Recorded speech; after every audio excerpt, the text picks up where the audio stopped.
Salam dostlar, bugün sizlerle MicroG'yi necə açılır onu göstərəcəyik. YouTube Premium devrəyi necə gətirilir onu göstərəcəyik. Girik, baxın YouTube. Bu edition. Estağfurullah, nə qoydum? Hə, video gətirdim sonra. Like atın, kanala abunə olmuştum. Şöyle, deyək ki, sevimli videolarınızdan həzz alın. Beğendiğiniz veya sakladığınız izler için hesaba girin. Hesaba giriş edin yani.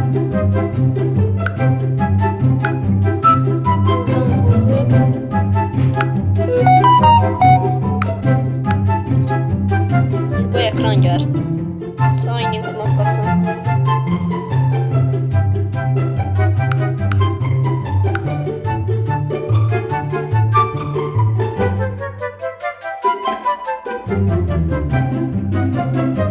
Pardon. Burada sign in knopkasını bulup MicroG Services Just a Second bölmeye accountumuzu bildirik. Yani yazıp gəlirəm. Daha sonra növbətini vurup. Baxın bunu vurup. Account zad yoxsa hesab yaradım. E-postun hesabı. Buradan parol daxil edin. Ama sizi sansürleyeceğim. Bura parol. Parolumuzu daxil edin. Vurun.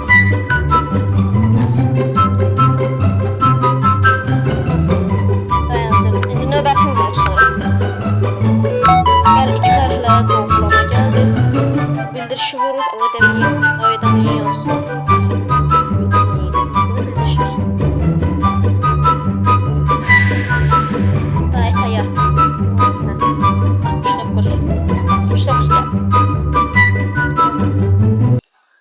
Elli yedi, 39, 40, 100, 200 saat beləncə fərqli rəqəmlər gəlir.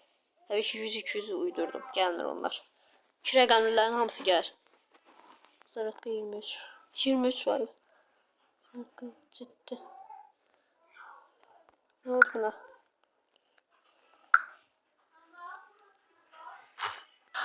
Böyle accountumuzu burada görürük. Artık videolarımızı buradan atın. Sağ olun. İzlediğiniz için teşekkürler.